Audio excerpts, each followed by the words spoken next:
Backcourt of the future, and they showed it right there in New York tonight as the Philadelphia 76ers defeat the New York Knicks in another clutch game. Sixers win 116-107. Welcome to the PHLY Sixers postgame show, live from the Xfinity studio. Along with Derek, I'm Devon. Bree is producing. She's the president of basketball ops. All of you early right here waiting for us in the chat. And we can't wait to break this one down for you. We are presented by Bet365. Whatever the moment, it's never ordinary at Bet365. We got to get right to it, Derek, as so many people are excited here in the chat right away. We're going to go with just the main thing right away, Bree. And the main thing here is tonight, the backcourt of the future. Tyrese Maxey returning. VJ Edgecombe, of course, continuing his strong play here with this fantastic second half that he had. 5 points, folks, in the first half for VJ Edgecombe. He goes off for 11 in the third quarter. 6 big points down the stretch for VJ Edgecombe. And we were getting on him, too, for like 2 missed layups that he had. But great putback dunk. Nice pull-up jump shot and a three-pointer, so 7 points there. He was tremendous. Tyrese Maxey comes back, very efficient, 10 for 18, 3 for 6 from behind the three-point line. 11 for 24, 6 for 12 from 3. Edgecombe 3 for 6. They were tremendous and giving us another glimpse of how this team is hedging forward of what it may look like and what it may be built around with these two guards. No, the way I put this, and look, I'm going to basically yada Tyrese Maxey's 30 points and 8 assists. Oh, of course. I'm just used to it at this point. Like, right. You kind of expect that. Yeah. Great game from Tyrese, obviously. It was, the way I put it in the recap is this is like one of those games where it's great now, and VJ is playing a huge role now. But it really does show you like, oh, in a couple of years, this could be really, really special. And like he is a good fit next to Tyrese Maxey. Tyrese Maxey's only 25, and he just turned 25. You have years to watch these backcourt pairing grow together. And if that doesn't get you excited as a basketball fan, as a Sixers fan, I don't know what you're doing. Like this is a player in VJ who I think showed this, to me, this stretch specifically, or this stretch and this game specifically, to me is as impressive, if not more impressive, than the first 6 games of his career. You know, it was obviously that first game was historic, but the consistency he's shown over these last 3 games and the number of different ways he impacted the game here tonight, this might have been his best overall performance. I really, like, throughout most of the game, I was like, because, you know, he only had 5 points at halftime, came out with 11 in the third quarter, huge down a stretch. For most of the game, I was sitting there going like, oh, his defense is really the standout right now. Like the way he's able to, first of all, the versatility, like he would start off on Brunson, switch on the Hart, force a turnover, dive on the floor for the loose ball, where he'd come down later, switch on to Bridges, you know, close out on him aggressively but under control, get him, you force him into the travel. He just had, and then he'd just have really good defensive moments against Brunson where he's fighting through screens or he's moving his feet. He's not getting caught on those double moves that Brunson thrives off, or he's not getting caught on the change of speed and the change of direction that usually terrorizes young guards. And you're going, oh, this is a really good defensive performance from a 20-year-old who really should not be able to have this kind of defensive performance. And then he comes in, you know, that stretch late in the third quarter when Tyrese went to the bench with about 5 minutes left, drills 2 quick pull-up jumpers, finds Dembona for like maybe Dembona's one highlight of the night when he did a real good job manipulating defense, getting, I think it was Mitchell to rotate up and then finding Bona for the dump-off pass. And then obviously what he did in the fourth quarter, it was just, he felt like he was controlling the game and improving in ways that like a year ago at this time, I don't think he could have, you know, played that game. His pull-up jump shooting, which was a real weakness last year at Baylor, and he struggled with to start the year. He was making tough pull-up jumpers. It was just one of those most complete games that we've seen. And like I said, even if he's not able to have this kind of performance every night, it makes you so excited for what he's going to be in a month, in 2 months, in a year, in 3 years. Watching these two grow together, I think it's going to be very, very fun. It really is. The 5 points in the first half for him, even with that 5 points, we were saying, yeah, he's playing still pretty well. The shot, he's just not getting his offensively, but he was doing the other things. And even Stan Van Gundy, who, by the way, I've always enjoyed listening to. Stan Van Gundy is a really fun listen. Stan Van Gundy had talked about how he was really disrupting things for Jalen Brunson out there tonight with his activity, moving his feet. Now, and here was the impressive part for me, because Jalen Brunson is so good at getting people to leave their feet and draw the foul to either get the shot off. And he got him at one point. Mm-hmm. But for the most part, he was really, really, really, really good at staying on his feet and not leaving, trying to block everything. And when you talk about how good he was in the first 5-6 games of the season, he had that little stretch there in the middle where he hit that bit of a rookie wall, the injury as well. He has since looked really impressive these last 3 games now. And with this one, when I bring up the early games that you talked about at the beginning of the year, Derek, he would leave his feet all the time for those biting on those fakes and what it might look like out there of him trying to let me show my athleticism and, hey, I am a good defender. This guy is an all-NBA, all-star level player, but I'm going to block his shot. Now he's being a little more strategic as to when he leaves his feet, when he decides to jump up there and attempt to block those shots. And look, it's a 48-minute game. He's going to play 30-plus minutes of those. He's going to bite on some of those, and he's going to get caught with his hand in the cookie jar and commit a foul like he did. Jalen got him a little bit earlier. It's going to happen. He's only 27 games into his NBA career. But as you pointed out, to see the growth with Tyrese Maxey going down, Joel Embiid, Paul George out there with him, and he having to be the guard, where we were looking at it and saying, all right, this is probably Grimes time, or McCain is going to be able to spread his wings a little bit more. No, VJ Edgecombe is taking the mantle from Tyrese Maxey when he was down. And when he comes back, while he's allowing others to do their part, he goes for that 11 in the third quarter, where the Sixers arguably had their best third quarter against a good team. Forget about Brooklyn or Washington or anyone else. They had their best third quarter where they beat the Knicks 31-28 tonight in the third quarter, largely due to his 11 points and his defense that he played, where he was a two-way player in that frame. And oh, by the way, he played all 12 minutes of that third quarter. So he is growing up right before our eyes. We're not going to get crazy and go nuts and say that he is going to be a superstar or a star player right now either. But what we are saying is that it is good to see that the pathway is very clear. We already knew it because we talked about it. He had to catch up and show us to prove that he can get to the level of being a running mate for Tyrese Maxey in the future. And as Derek pointed out, Maxey is 25. VJ Edgecombe is what, 19, 20? 20, yeah. 20 years of age. Well, we're seeing it right here before our eyes. And we talked about it pregame. Will we get a good Sixers game against a really good basketball team? Now, look, we said it this early, too. The Knicks were on the second night of a back-to-back. They just played all those games because of the cup and all that. As we say with bad teams. Don't go making excuses for your guys. Let me finish. As we say with bad teams, that's their problem. So with the Knicks playing in, 4 games in like 6 nights, yes, as Derek said, my guys because of one person. But that's their problem. But what more importantly for us here as viewers, all 3 of us, all of you, and Sixer fans out there, is what we saw from those guys and the belief that they have in themselves to do this. For Tyrese Maxey to get the ball, but as they're hunting and trying to find matchups, they're double teaming, getting the ball out of Tyrese Maxey's hands, and all VJ Edgecombe is doing is making the right decision. And you love to see that from your young guy who you spent the number 3 overall pick on, hitting the big shots. We've always talked about him hitting that 1 3-pointer in the fourth quarter after struggling 1 for 4 in that fourth. Well, he didn't struggle in the fourth this time. He just simply did his part, going 3 for 4 for that 7 points, a big 3, a pull-up jumper. We got on him for that one miss, which was that running layup, but he also made a really key one there down the stretch, including the defense. VJ Edgecombe was phenomenal. He's growing up right before our eyes. That's our main thing to start things off tonight. Yeah. And look, joking aside, like back-to-backs play a huge role in games.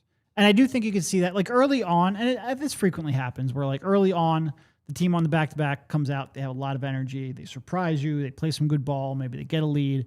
And then eventually it wears down. And it's real tough to maintain that. I think you saw that at times, which, I mean, thank God, because they got like 10 offensive rebounds before I even sat down and cracked open a drink. But, I give the Sixers credit. Like, a lot of times we've seen them not really push that advantage, that rest advantage, and not really get out there and out-hustle them. And, again, this loops back to VJ. Like, you could just see VJ's hustle. You could, that last offensive rebound where he's diving on the floor. He was tremendous, all over the place all night. And that, rest and that athleticism and that hustle. Like, it's one thing to be rested. It's another thing to be really athletic. But you have to want that ball. And he really showed you he can impact the game in virtually every facet tonight. And like I said, it is one of the really cool things about watching young players grow is every now and then you get some of them that just, they seem like they're learning literally game by game. Like, I remember Joel at Kansas, like, he would just bust out a new post move like every week. Like, once a week, he would just, you've never seen him do that before. He's mastering this and figuring this out really, really quickly. You can see that with Tyrese and not only with the jumper and the evolution of that, but over the years, just getting slightly better at manipulating a defense. And maybe that one wasn't as overnight, but you could see that happen in a slow process. VJ, we're watching him learn the game on the fly, and we're watching him figure stuff out really, really quickly, and just fun to watch. And I think he's going to grow in a tremendous way. And we're also watching them trust him. Oh, yeah. Whether it's Maxey tonight, then the again, games before, it was George and Embiid, but they still have trusted him. And we're talking about 3 All-Stars, three Maxey probably All-NBA, one of the All-NBA teams this year with the way he's playing, at least through the first 27. George and Embiid, they have done that already, All-NBA type players, and they're trusting him to make big decisions for them down the stretch, and he is coming through huge for this basketball team. Yep. Tremendous. No, and like I said, that stretch late in the third quarter when Maxey was out and he was able to run the offense and he was able to, he comes out and he knows he's going to have to step up and be a more assertive part of the offense. And he's able to get good looks for his teammates while maintaining that defensive energy and discipline. It was just a really, really impressive stretch. And, we talked a lot about how I'm glad they're finally starting to play some real teams and some good teams because you can start getting a better gauge of that. This was a team who theoretically, given their size and their defensive ability, could have caused VJ a little bit of trouble. And he came out there and probably showed you more pulling up off the dribble than he has at almost any point this year outside of maybe that opener. So for him to put all of those different facets of the game together at the same time, when the team needed him, because you were without Joel Embiid, Paul George was basically a no-show today. Shot wasn't falling at all. Quentin Grimes was basically a no-show today. All of a sudden you have, 2 real guys that you can count on, and you needed not just a good game from VJ, you needed a great game to win against a good team, and they got that, and it was, like I said, really, really incredible to watch. Yeah, and Bree's showing the highlight package from what he was doing tonight, and the play of the game was him diving on the floor for that extra opportunity to give them that chance to get another shot up. It looked like the Knicks had a runaway opportunity for a fast break. They lose control of the basketball. He dives on the floor, keeps possession of it where he's not loose with the basketball at all. All he does is simply go up there, find the nearest teammate, and they relocate the basketball to the corner. And that's when Tyrese Maxey hits that 3-pointer. So just tremendous stuff where McCain then finds Maxey. Maxey knocks down his 6th and final 3-pointer for his 30 points, game high, 30 points tonight. And VJ Edgecombe was tremendous. So that was the play of the game. But we also want to show the huge play that also happened on the rebound putback from VJ Edgecombe. We say it, oh man, he's going to catch one of these. He's going to get one of these a night. Well, this one right here, man, off of the rebound, nobody puts a body on VJ Edgecombe. It was probably my guy, even though I think my guy was trying to find and put a body on someone else. But unfortunately, Kel was somewhere in the mix there. But the ball comes off the rim, and VJ Edgecombe just simply goes up and gets it. Nobody. Again, this is a night where Drummond and Barlow and Mitchell Robinson are all on the glass, and Mitchell Robinson was certainly there. But VJ Edgecombe comes through and goes up, bang, flushes that thing. Strong finish for VJ Edgecombe. Great night for him tonight. That's 3 consecutive games for the rookie. where he has looked really, really good for the Philadelphia 76ers. This was the first night of a back-to-back. We'll see what he has against Cooper Flagg, where two guys that have been playing against one another since high school talk a little junk. All I remember now is Cooper Flagg saying, "You're not like that." He was like that tonight, and he's probably going to be like that for the next few years, pairing up with Tyrese Maxey to lead this franchise into the future. When we come back, we'll give you the player of the game. We'll talk about the guy where you, Derek, just kind of yada him, even though he came back after missing 2 games with an illness, drops 30, which was a game high, also hands out 8 dimes, and so much more. We'll get to Drummond, the sharpshooter that he is. Paul George's off night. Jared McCain is back. So much more to get to as the Philadelphia 76ers defeat the New York Knicks 116-107. They are now on the season 15-11. And because of a few things that happened in the NBA tonight, they are still in the 5th place, but they are in 5th place by themselves, where the Orlando Magic, Cleveland behind them. Boston wins tonight. They're half a game in front. The Sixers, 5.5 games back of first place, but sole possession of the 5th seed right now after tonight's victory. We'll talk more about the Sixers from Tyrese Maxey, Paul George, Andre Drummond, Jared McCain, and much, much more as we hang out with you. Sixers win. It's the post-game show right here on the PHLY Sixers podcast.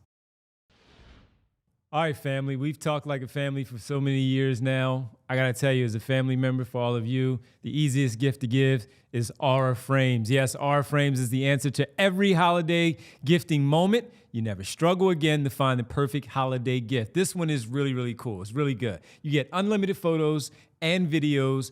Just download the Aura app and you connect it to Wi-Fi. So even if you have an older loved one, it's not all hip to everything with the Wi-Fi and the apps, you can take care of it because you download it all. You can add messages before it arrives to let everybody know what's going on straight from your phone all year long to the Aura Frames, where you can continue to rotate things, and you even have a timer on there based on how you want to work things. Gift boxes and included as well. So for a limited time, save on the perfect gift by visiting auraframes.com to get $35 off. Aura Frames best-selling carver matte frames, named #1 by Wirecutter by using promo code PHLY at checkout. That's auraframes.com, promo code PHLY. This deal is exclusive to listeners, and frames sell out fast, so order yours now to get it in time for the holidays. Support the show by mentioning us at checkout. Terms and conditions apply.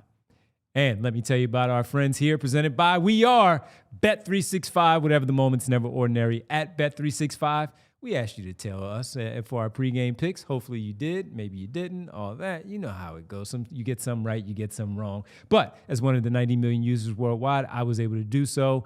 And it's easy. You can live in-game bet if things don't go the way you want from your earlier bet. You can do all that at Bet365. And new customers, you get $150 in bonus bets, win or lose, when you sign up using code PHLY365, whatever the moment. It's never ordinary at Bet365. New customers, when you do get those bonus bets, they can be used on spreads, totals, player props, futures, and more. Once again, whatever the moment, it's never ordinary at Bet365. You must be 21 plus, physically located in Pennsylvania. If you or someone you know has a gambling problem and wants help, call 1-800-GAMBLER.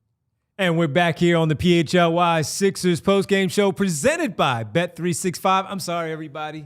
It's my fault. Paul George didn't score his 15 plus, but I did get the Josh Hart assist and rebounds there. I apologize. I'll do better tomorrow. Sixers host Cooper Flagg and the Dallas Mavericks Saturday night pregame right here, 6:30 on the PHLY Sixers pregame show. Let's talk about the yada, yada, yada guy that Derek wanted to kind of just brush past everybody as we discuss this victory.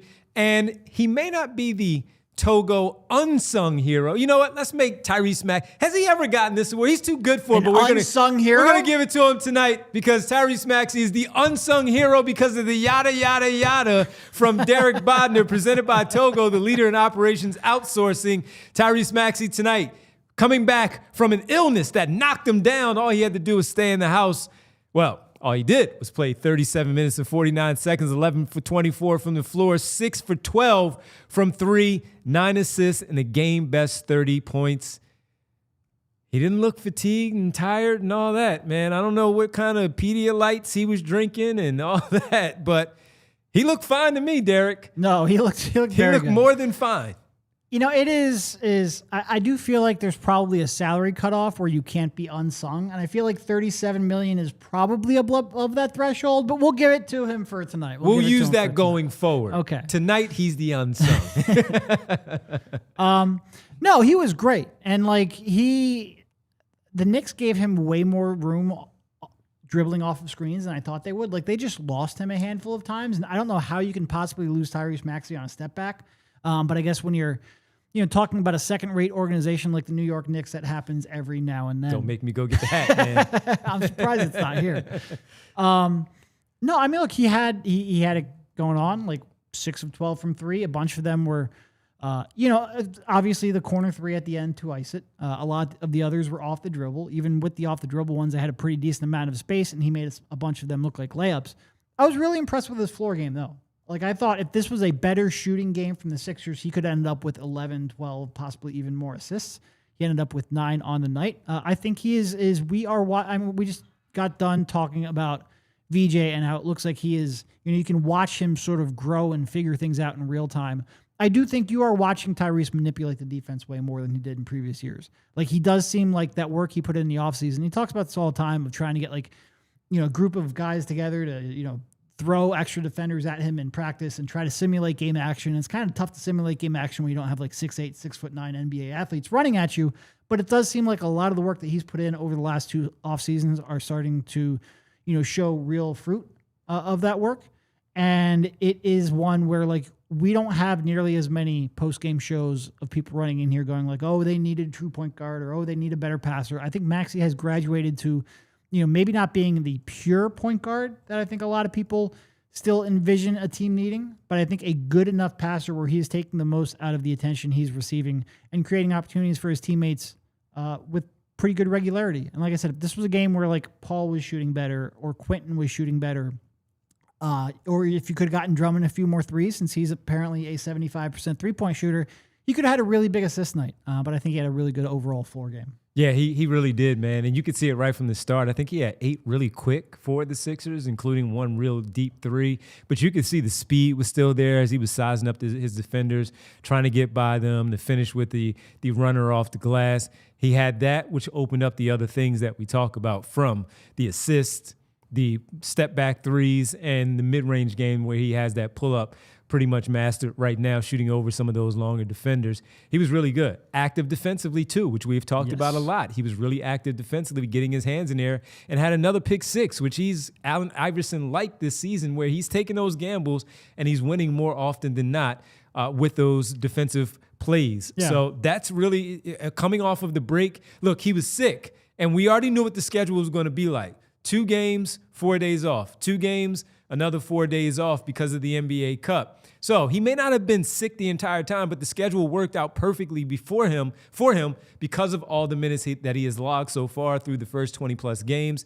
And the fact that, look, he was going to come back and get these in, finish off the month of December, and then January, as we talked about on the show yesterday, 17 games they're going to, or actually we were talking about it this morning amongst each other, 17 games they're going to have in January. So it came at the right time. And so even though we were worried about his sickness, could he be fatigued? Could he be a little winded with the guy that never gets tired? But because of the fact that he hadn't played NBA basketball in 12 days, was that going to show? It did not. And I was a little surprised because when Edgecombe was going off in the third quarter, I bet you, because Maxey is never on a minute restriction, even when he comes back from this, I could pretty much bet you that if VJ Edgecombe did not play that way, Tyrese Maxey would have been in the game a lot sooner than we saw him tonight. But because Edgecombe did what he did and the rest of the group in that third quarter, that allowed Nick Nurse to keep Tyrese Maxey on the bench and then bring him back in the fourth quarter to close the game out. So tremendous job by Maxey this evening,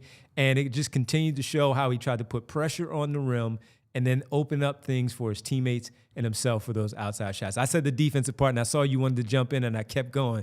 What were you about to say about his passing lane and what he's doing with that? Oh, no, the defense was the other real area that I thought jumped out, which, again, he had 30 at 9.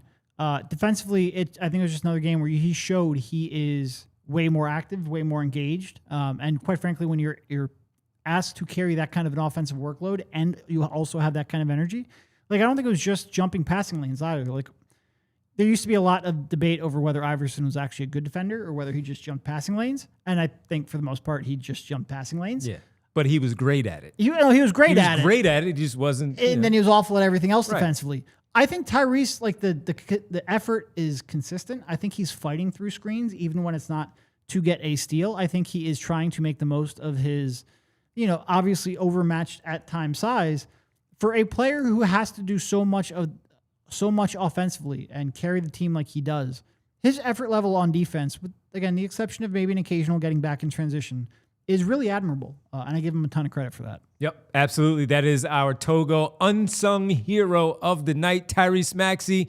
There is a threshold of salary that you can make for this award, but tonight, Tyrese Maxey is the Togo unsung hero, the leader in operations outsourcing. Let Togo handle the work that gets in the way of your work. You call the plays, we execute at Togo. But, I mean, look, so now that we talked about both of them, Maxey and Edgecombe, just looking at what they're doing with their work tonight, those two guys in particular, again, where we talk about Maxey with the 30 and then VJ Edgecombe following up with 23.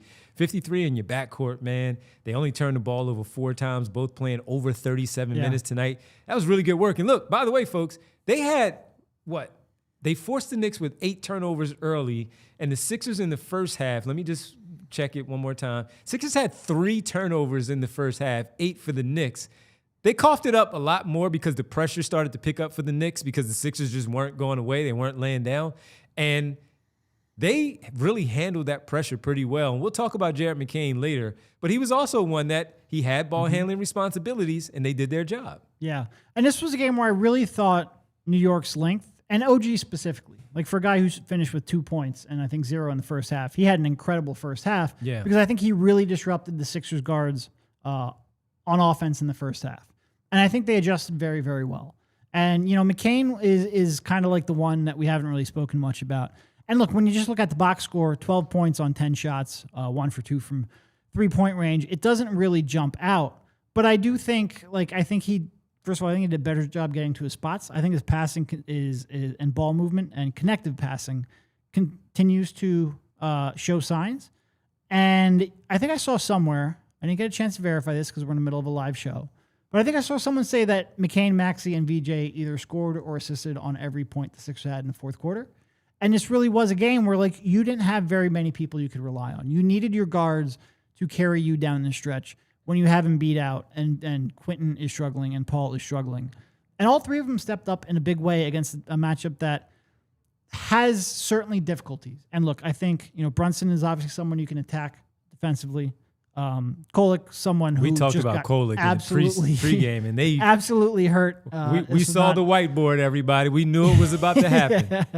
This was a one of the bigger struggles he has had in quite a while on both sides of the floor. His turnovers were, if you were a Knicks fan, were maddening. But to have those 3 guards step up and carry the offense the way that they did, it was fun to watch. This was one of the most entertaining and impressive games they've had all year. Paul George had the 1 assist that was non-Maxey or McCain. Who did he assist to? One of them. Yeah, that's yeah. what. No, yeah, I was just saying that George had the other assist, as you said, because it was so simple, as you pointed out, with the assist and points. He had the 1 assist where nobody else had any points there for them in that fourth quarter. Andre Drummond had 3 points with the and 1 at the end. That was big for them, but the assist came from someone else, as Tyrese Maxey, as he found him there. But tremendous work from the backcourt. Those 2 in particular, 53 points between Tyrese Maxey and VJ Edgecombe tonight. 21 made field goals for those guys on 42 shots. That's not bad from your backcourt with only 4 turnovers tonight with 13 assists between the 2 of those guys. We're going to take our second break here. When we come back, we'll get to a temperature check because I think we need to temperature check the guy that you just mentioned as the other person who had Bree showed all his stats, but we need to talk about McCain a little more extensively. A temperature check for Jared McCain. By the way, Justin Edwards, nice job, buddy. You could go drop 37 against the G Leaguers, and you say, you know what, I'm going to knock down my first 2 threes in my stint there with my first run out there in this win. Sixers win 116-107, 15-11 on the season. They see the Knicks 3 more times One more on the road. That's in about a week and a half. And then 2 to round out their 4-game series throughout the season back here in Philadelphia. It's the PHLY Sixers postgame show. Derek, Devon, Bree, all of you right here. The other day, we were having a little bit of a get-together here in the studio, a little bit of a holiday party. I was talking to my good friend, Rich Hoffman. He said, you know what? I don't mind doing shows at home when we have to. The only thing I worry about is something happening with my internet. And I said, aha! You've got to get Xfinity, Rich. I've been telling you this for a long time. You see, it's the ultimate sports destination where you can find the best games and your favorite teams all in one place, and the way that you watch is next level.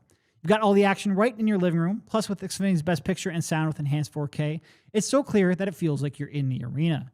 On top of that, you get real-time notifications and live stats right on your TV. It's the best seat in the house every time. You see, if you call yourself a basketball fan, you absolutely have to have Xfinity. Next game day, make sure that big fan isn't a big fail. Learn more at Xfinity.com. Xfinity, imagine that. Restrictions apply. Multi-view requires Xfinity 4K capable TV box.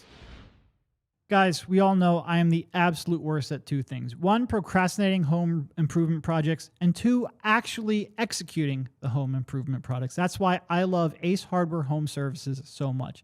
This is the time of year, every year, you turn the heater on and something seems like it inevitably goes wrong. Sometimes it's something small, sometimes it's something big, but it's absolutely terrifying when that heat drops. Because if you've got any home project to do, whether it's a leaky faucet that you've been ignoring, maybe your heater's acting up like mine does every season, Ace Hardware Home Services has a professional to help you fix that. They're not just the helpful hardware folks, they're also the helpful home service and repair folks.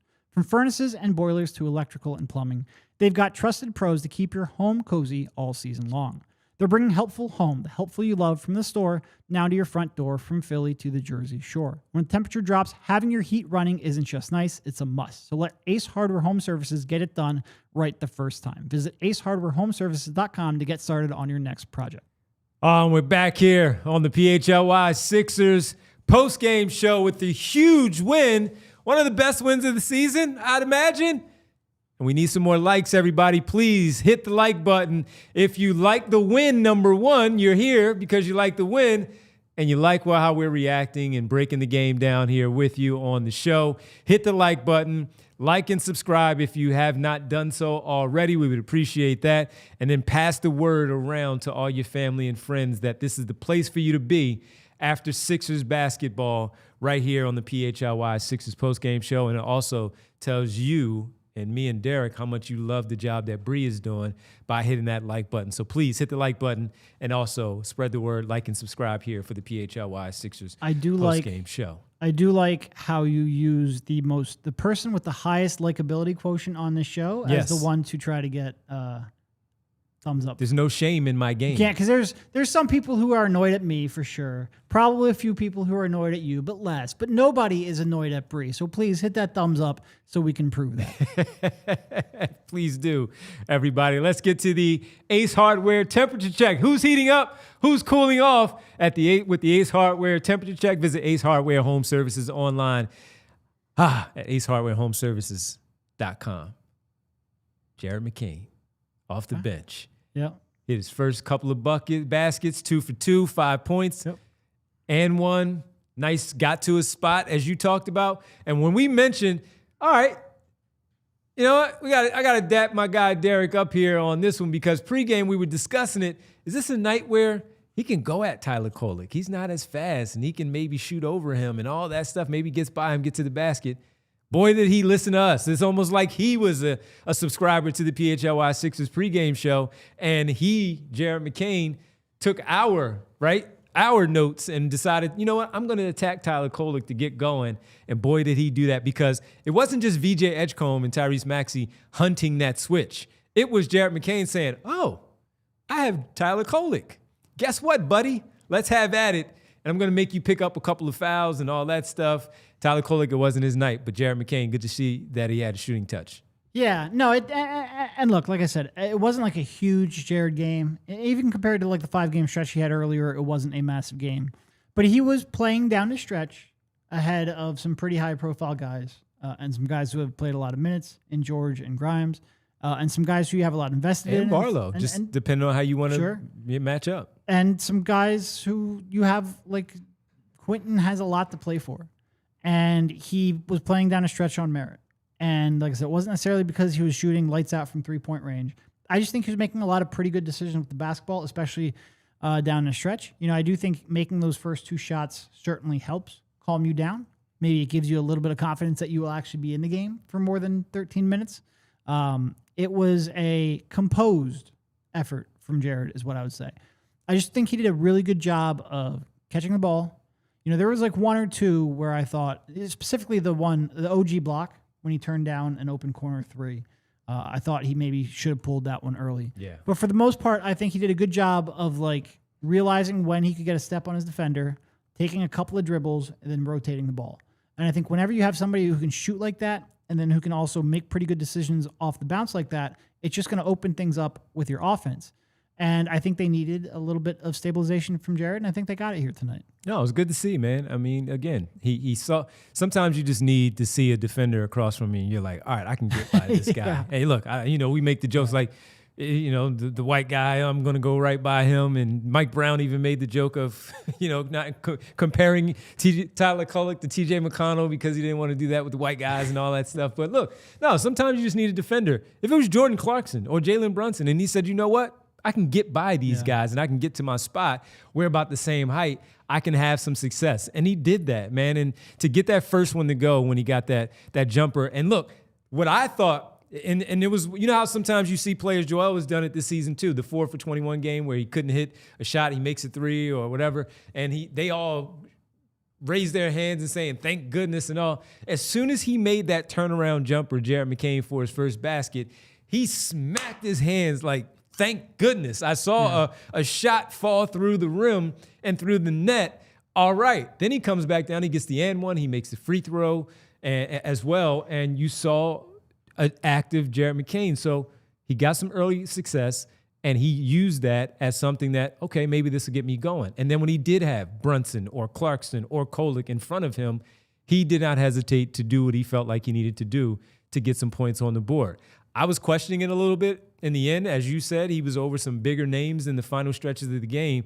There was an offensive rebound chance there a defensive board chance where I thought he could have had it, but because he was a little shorter, playing against some of them taller dudes, they got the offensive board.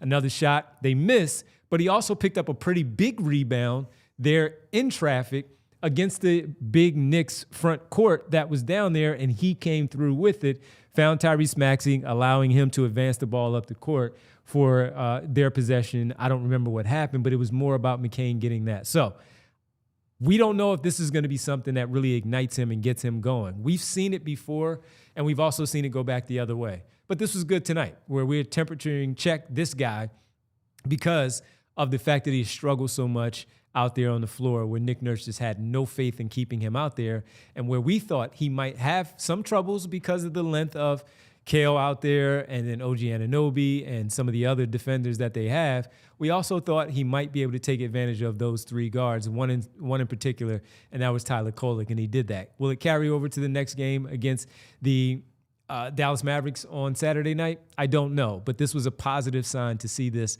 from Jared McCain tonight. He needed this one, and he needed this one badly. No, he did. Especially, again, to earn the trust from the head coach. And especially because, so we just praised him. I do kind of have to acknowledge, like, Clarkson was absolutely burning him on the other end. Like, yes, he was having a real struggle staying in front of him. And this was one of those games where, like, if the shot isn't falling or if he's not getting to his spots and at least promoting good ball movement, you could see, and I mean, obviously it was aided by the fact that Paul and Quentin couldn't buy a shot from the perimeter. But if Jared isn't, like I said, doing all those things to help promote ball movement, I'm not sure he stays in the game down the stretch. So I do give Jared a ton of credit for a good performance against outside of Kolek, a pretty tough matchup. I give Nick some credit for sticking with him, even though, again, the other options weren't doing anything all night. And hopefully this does kind of get him going. And unfortunately, we just had this a couple weeks ago where he had that 5-game stretch. And I'm like, oh, okay, hopefully this gets him going and he's back to where he was. And I always go back to the conversation we had with Legler a couple weeks ago where he said it's probably going to be an up and down season. And we're in the middle of a lot of those ups and downs right now. I'm just going to keep reiterating, I believe in him as an offensive player. Mm-hmm. I have concerns about him defensively, concerns specifically about the matching him up alongside of Tyrese Maxey.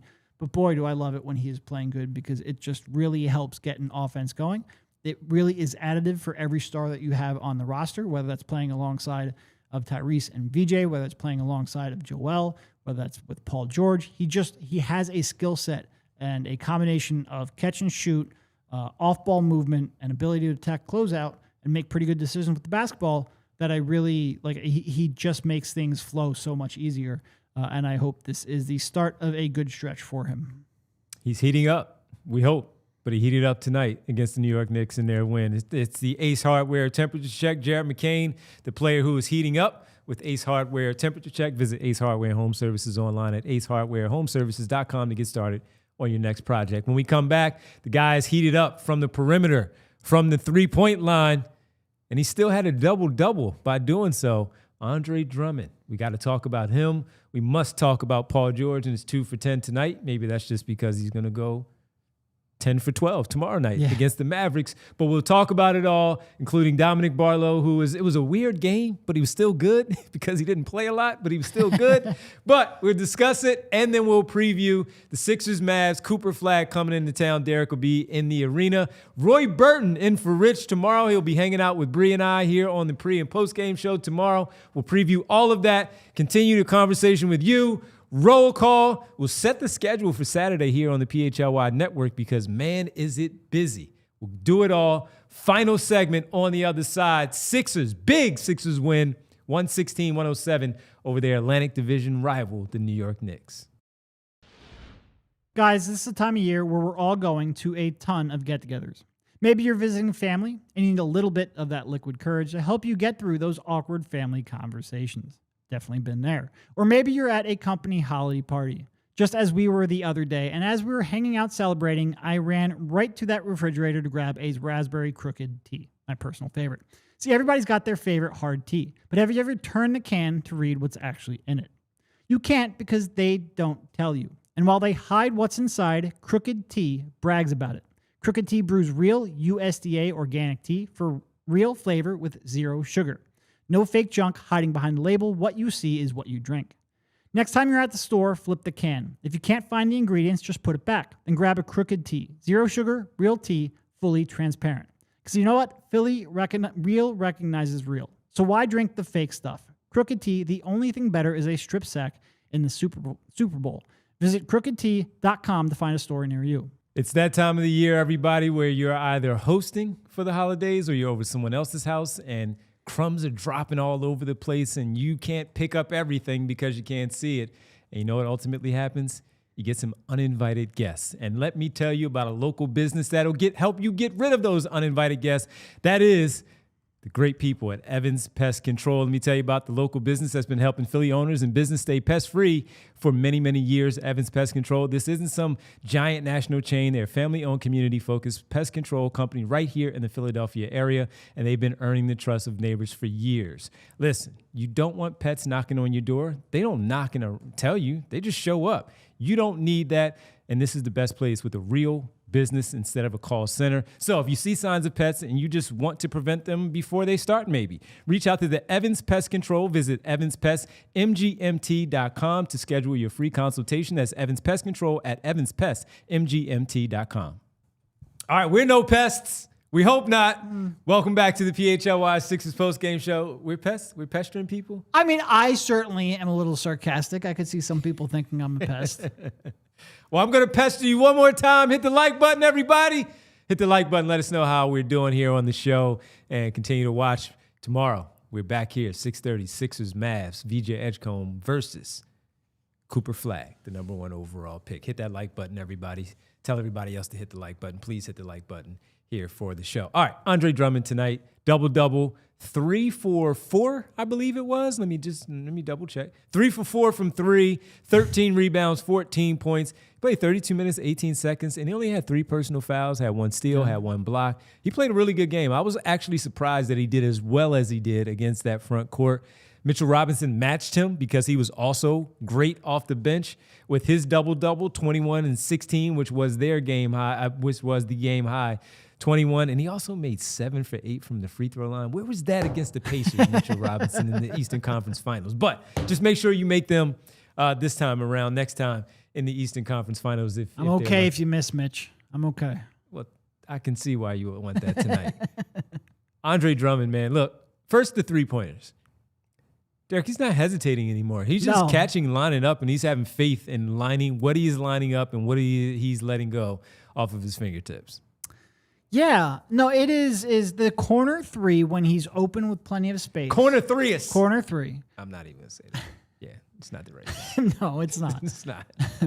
I no longer like yelling when he takes them. And I am on the second one because just because you made the first one, it doesn't necessarily mean when the ball swings with 10 seconds on the clock, I want you taking it. But he should have a little more. I should have a little more trust like you do because he has shown that he can make it. And what is that? How many attempts is he up to at this point so far this year? I'll look that up real quickly. But no, I think that corner three is like, I don't think that's a complete mirage. I think he's put in work and I think he can make them. He is up to 34 3-point attempts. And he has made 14 of them. That's pretty good. So that's not bad. It's pretty good. His previous career high was 5 made threes. So he is almost tripling that already. Look at this one, man.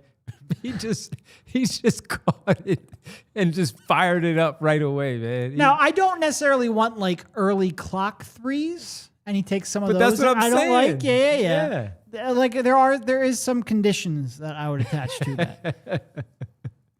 He was good. I do think like even when he was on the floor, like the defensive rebounding problems weren't solved because the defensive rebounding was really the primary reason the Knicks were able to stay in the game as long as they were.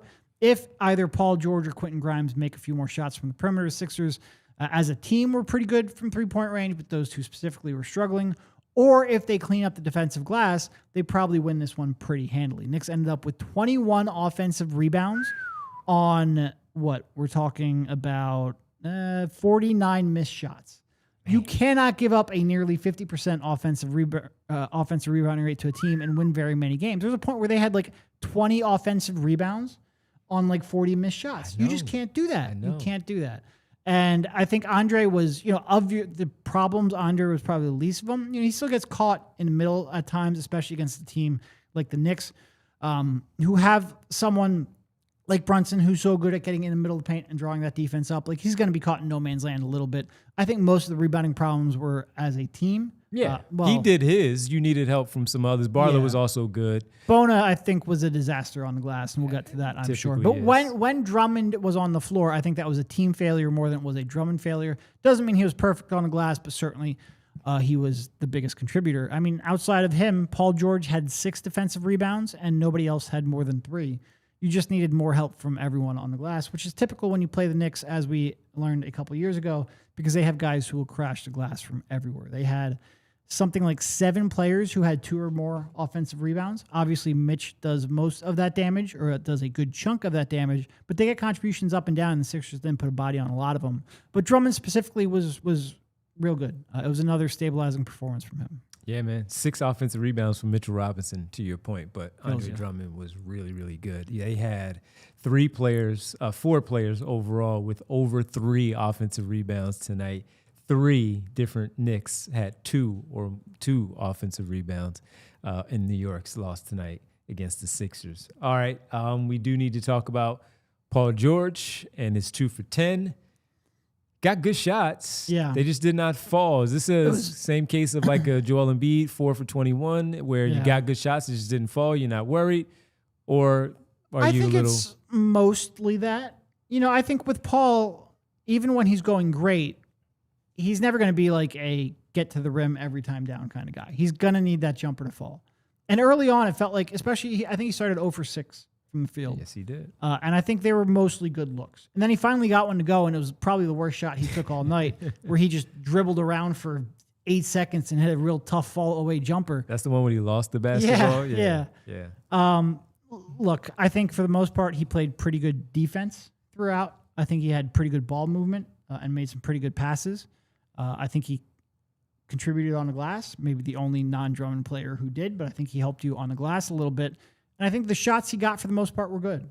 So I don't really have a huge problem. Like these are, especially when you're talking about, like I said, a 35-year-old with the history of injuries he's had and the steps that he's lost, this is kind of some of the inconsistency that you live with.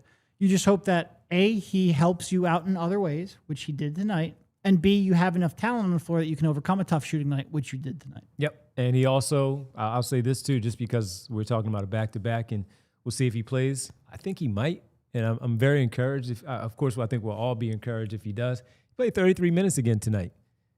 No minutes restriction for him anymore, man. He's just out there playing, and that's what you want to see. So that also gives him time to play through those tough shooting nights and all, but I'm not worried about it. We did say he's going to have some tough matchups with Kale and OG Anunoby, but look, that happens. Yeah. So let's see what it looks like tomorrow when he does have Cooper Flagg in front of him, which is a young guy. Can he get him to bite on some of those ball fakes and things of that nature? And got Najee Marshall and some of these other players that are there. He should have some success tomorrow against the Mavericks. Who do you think they put on Flagg to start? Is that a Barlow matchup? I think Barlow. Yeah, I think Barlow. No, I think at this stage of Paul's career, that's probably right. Yeah. I don't know their full starting lineup, but I would say Barlow for sure. Yeah. Anybody else that Barlow only played 17-37. He was 11 with 4 boards. He had 3 personal fouls, wasn't a big deal, 5 for 7. He was right there with Maxey at the end of the first quarter as scorers, and he was really good. He just got caught in not necessarily his numbers. It was a kind of the way the pace of the game, the flow of the game was going. McCain played well and all, and he just didn't. So nothing against him with what he didn't do. But let's get to Grimes and Bona collectively and what you saw from them tonight. Grimes 5 points, Bona 3 points, 2 boards, 3 blocks. Yeah. Did have 3 blocks, but he also had in his first 3 minutes of run 3 personal fouls. Yes. Yeah. No, look, Quentin, he was a struggle. Like that when he dribbled that ball off of his foot in the first half, certainly. That was a tough one. He missed had an air ball 3-pointer like a couple minutes later. It looked like it was probably impacted by New York's length. I think OG was on him on that one. Got him to pull up maybe a little deeper than he's used to, didn't come even close. And he just never found a way to impact the game. I think Quentin's the kind of guy that a lot of people are frustrated with, but I think he's actually been pretty good. Not consistent, but good. And this was definitely one of the bigger off nights of the season. I do think it was a pretty tough matchup for him. He doesn't have necessarily the quickest shot in the world from the perimeter. He kind of relies on being able to rise up and shoot over top of you. He gets really good elevation on that shot. But when you're talking about a team with as much length as New York has, that necessarily isn't going to be as effective. So I think the slower release probably hurt him on this one. His handling can really drive you up a wall at times. And I think he probably needed that tonight to be able to attack some of the closeouts because they were closing out on him pretty aggressively. But he doesn't really have the tightest handle in the world, as everyone, I'm sure, realizes. Certainly a tough one. And Bona was just the activity is great. And I'll never get on Bona for activity. I think he's going to give you energy and effort every night. Unfortunately, a lot of times it's counterproductive. And I think this one was counterproductive most nights, whether it was a fouling early on, being out of position, and giving up offensive rebounds down the stretch, not being able to catch anything. It was a tough one from him too. Yeah. So the bonus stuff after his first 3 fouls in those 3 minutes, I'm like, all right, you have to go back to him because their front line is too big between Towns and Robinson and what they do, their activity. You have to go back to him, but he's gonna have a short leash, man, if he doesn't do anything well out there. And he did some okay things. I thought that Nick Nurse and the Sixers, shout out Kareem, for the great challenge that he had where he went up against OG Anunoby on that baseline dunk opportunity. They called a foul. It was a clean block. Good job, Bona, there. He had 3 total, but just some really good blocks overall tonight. So with that, you take that because you know he's good at it, and he did not foul anymore. Did he foul anymore after that? I think he picked up one more, I think. One more. All right, one more foul after that, which is pretty darn good because that's 11 minutes and 46 seconds of run, basically, that he did. He only picked up 1 personal foul and gave you some solid minutes to give Drummond some rest, to maybe go Barlow when he did play at the 5, have Walker out there also doing the Walker things that he does to help you win a basketball game. He just needs to rebound the rock, and they needed it desperately to help out against Towns and Robinson and Hart and the rest of the group that were rebounding the basketball. So small things to pick at. Once again, with Adembona, but largely a much better showing than we have seen over the past couple of weeks, where he is relatively he actually played. He was getting DNPCs for a while. He's been out of the rotation, and they needed him tonight. And good call by you in the pregame, because you pointed out they're going to need him, and he was able to soak up some minutes for them. Yeah. No, I mean the shot blocking, like, he does alter shots for sure. It's just the rebounding drives me. Did he end up with a defensive rebound? A single one? No, he did not get a defensive rebound in 15 minutes. That's actually tough to do. It's still unacceptable. It just is. I mean, you're out there for 14 minutes. It's unacceptable. I'll even give you 11. You got to grab a board. It's tough because I really want to, because like rim protection, I think, is massive. And a mobile rim protector is a huge advantage. And he is that. He needs to pick his spots better. And it's been a real struggle in that regard. All right, man. Preview for tomorrow, because Cooper Flagg, he's in town. First time the Sixer fans get a chance to see Cooper Flagg. If you haven't seen them, it's gonna be a fun one. Yes. No, and we spent pretty much the first segment of this show talking about how fun it is to watch young players figure things out in real time. Well, Cooper Flagg is maybe the epitome of that. We talked about that a lot last year at Duke, how he came out and he struggled, and by the time he got to the conference tournaments, he looked like a completely different player and one of the best players in the country, even though he was only an 18-year-old kid at that point. And you look at what he's doing now. He obviously had the 42-point performance against the Jazz. Incredible display. Followed up with 23 points, 10 rebounds, 4 assists against Detroit. It has been a real, you go back over the last couple of weeks, really the whole month of December, he's playing fantastic basketball. It's pretty much a lead option. And they are winning more games now. I think they've won 6 of their last 8 games over this most recent stretch. Not exactly a murderer's row of competition, although they did beat Detroit in overtime. He is playing very good basketball. Youngest player to score 40, What was it, 41, 42? Yep. Whenever you take a record away from LeBron, you're doing something good. Yeah. He's about to turn 19, I think, Sunday. So I think it was the most points was it by a teenager or by an 18-year-old? I think it was an 18-year-old. Okay. Yeah. That would make sense. Yeah. So good stuff, man. Just great stuff. So it's going to be a fun one. Nembhard is also an undrafted point guard. Mm-hmm. He's been playing really well. Anthony Davis, I think he might be playing. So we'll have to wait and see if Anthony Davis is playing. But that's going to be a fun matchup, and I'm sure we'll see a lot of those videos out there from Cooper Flagg telling VJ Edgecombe that he's not built like that. And yes, he might be built like that. So, all right, let's get to the Super Chats that we do have here. We start off with Mr. Sandman, Bring Me a Dream. With this one, I'm officially sold on VJ Edgecombe. Stars always show out at Madison Square Garden, the mecca of basketball. So was he an ace guy? Or was he just... I think he just wanted to see more from Edgecombe. Okay. Yeah. I mean, that's fair. Yeah. That's fair. Yeah. And to do that at Madison Square Garden, pretty darn good, as we know. So, James Alexander III. This was a statement victory, impressive win tonight over the Knicks to break through that losing streak. Great game. I mean, it might be their best win of the season. Yeah. Yeah. That's what I was asking you guys that. No, you're asking that out in the hallway. Yeah, and I asked about what was the one? Was it the Pacers? And it wasn't the fact that it was the Pacers. It was more about the Sixers and what they did with Embiid and George playing the way that they did in that one with Edgecombe. That was maybe the most confidence, or at least that was the one that gave you the chance to dream a little more about what things could be if everything breaks right. Yeah, absolutely. So good call, James. Might be the best win of the year. Skunk Riley first. Adembona is a damn disappointment. Yeah, I think certainly for the year he's been a disappointment. There's no doubt about that. And he's got to rebound the basketball. Yeah, and stay out of foul trouble. It's just the things he. Again, I want to like Adem because he plays with so much energy and hustle and effort. But like, you've got to be in the right position and catch the ball every now and then too. Yep, absolutely. All right, haiku time from Skunk. The haiku is titled VJ Every Day. Thunder on offense. Lockdown shadow on defense. 2 ends, 1 heartbeat. Skunk Riley with the haiku of the night. He did. Oh, I just realized who was about to ask that question too. Did Skunk end up in Discord? I'm pretty sure because we created an entire channel. Bree, is he in there?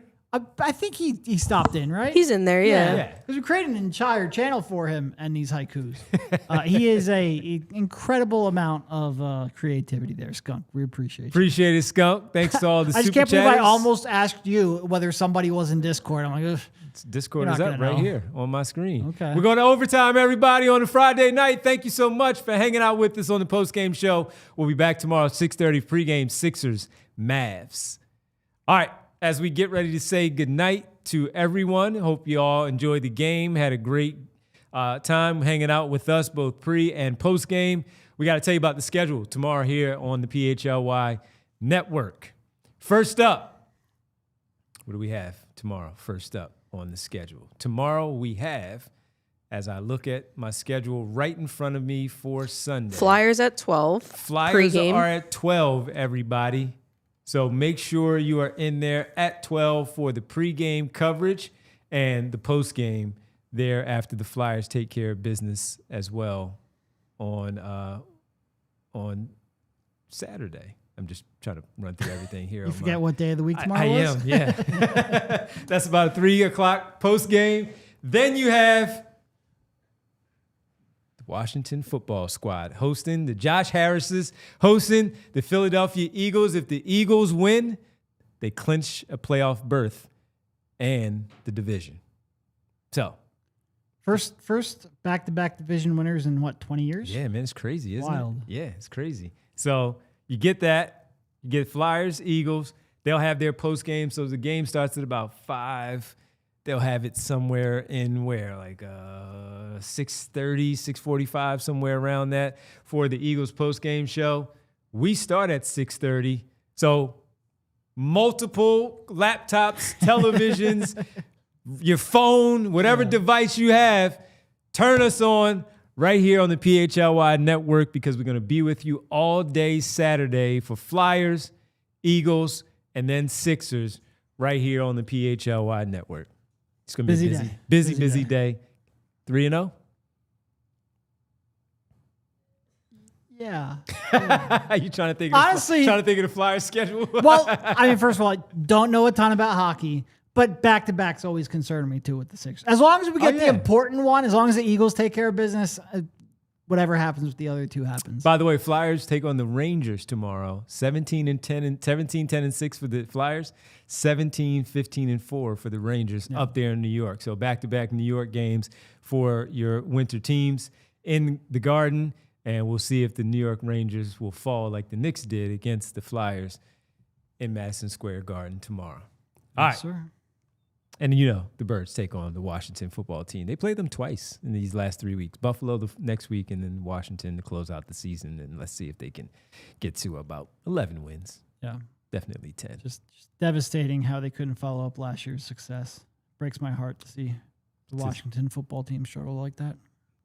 Just don't get Jalen Daniels destroyed already in his career, right? What are you guys doing? Putting him back out there after he destroys his elbow almost? What are you doing? Yeah, so we're not crying tears for them. Not at all. All right, let's get to the world famous, everybody. It's time for the roll call. All right, let's see. We had a bunch of you in here, so I don't think I am going to be able to get to all of you. I did try to jot down some names earlier in the show, so we won't only get everyone at the end. Start off with PHLY, Philly Star 33. PHLY, what up? And of course, Aaron, even though your name up, Aaron? suggests it, I don't think you done messed up. Done messed up. We had Stephen Paul. Washington going down tomorrow. This is Nate. Rich P, who I just learned is Rich P from Devon earlier in the pregame What show. up, Rich? So I appreciate you there. Dire Tom. Is that Dire Tom? We'll go with Dire Tom. Dire time? Larry K, Remo Dire K. times for Washington. Jack Del Rio might get fired. I don't know. Eugene Ross. What up, G? As always. Igavini. Line Wen. Bernard McCoy. Marty Bones. D Flyers. Tom Jackson. Brian Knight. B Knight. 76ers TTP. Jake Firestone. If you need any tires, contact Jake. Contact Jake. Winona. Kel Knows Ball. Nona went to the game. Yeah. Yeah. Cool job, Nona. Great job. Got to see a good one. Got to see your team win. Freddie Powell. Jerry Sinclair. Now, this is where it's usually Kyle with the typos, but I had an autocorrect of Vincent Pellegrino. So you're going with Vincent Pellegrino here tonight, buddy. I'm sorry. We live and die by the autocorrect. Philly fans, Jeffrey Stewart, Machiavel 18. What up, Philly fans? Machiavel 18. Yeah. Hedva, Jazz Graham, Hey, Heffa. Constantine, Mr. Sandman. Bring me a dream. 3-0 tomorrow for the Philly teams. School. Oh, you like that, Bree? All right. I didn't even know I did that. How about that? Look at that. Decided to give Devon a little bit of room there. Let him go. DJ, a.k.a. Schoolboy Beats. What up? You better love somebody. Love somebody, love somebody, love somebody. Phil W., we trust that your client is getting closer to coming back. Phil on the W., court. tell us when Kelly is coming back, please. Frank Devine, Val, Music Lover, Philly Reddick, Theo, Darkness. Turn the lights down. Not gonna do it. Not going to do it. Let's see. James Alexander, I see here at the end. I think that's probably all What up, I have. James? Thanks to all the super chatters. James. Yes, sir. Skunk. Skunk And had a Mr. couple. Sandman. Bring Yep. me a dream. Appreciate it, everybody. Oh, Nona says she didn't go. Oh, she went by the arena. I thought she was going. She's going to going tomorrow, though. All right. Well, you enjoy, and thank you for hanging out with us. Make sure, everybody, you hit the like button, like and subscribe to the show. And when you do, hit the bell icon to alert you that it is, in fact, showtime right here on the PHLY Sixers podcast. We'll be back tomorrow, 6:30, for pregame coverage with Roy Burton in for Rich. Roy will be hanging with us. Sixers, VJ Edgecombe take on Cooper Flag and the Dallas Mavericks, who post a 11-17 record right now for the Dallas Mavericks. They're starting their road trip, and they'll be here in Philadelphia, and let's see if the Sixers can knock them down. So for everyone here, for Derek and Bree, great job as always, Bree. Really appreciate it. She's the best. For all of us here at the PHLY Sixers podcast, we'll see you tomorrow at 6:30. Make sure you, though, are helping us out with the Flyers at 12. I didn't shout out your mom. I apologize. Oh, Very sorry. that's okay. Mom, Jess, Nona, Remo. No, Jess wasn't here. All I of them. didn't- She's I right didn't there. Oh, Yeah, whoops. yeah. All the folks and my mom. Yes. Well, the only one I felt guilty there about missing is your mom. All right. That's fair enough. All right. Well, Mom, Derek says he's sorry, and it's all good. Apologize. All right. Flyers 12, Eagles at 4:30, us at 6:30. Make sure you tune in here on the PHLY Network overall. Thanks for hanging out with us. Have a good rest of your Friday night. We'll see you tomorrow. Peace. We all silly like the mayor.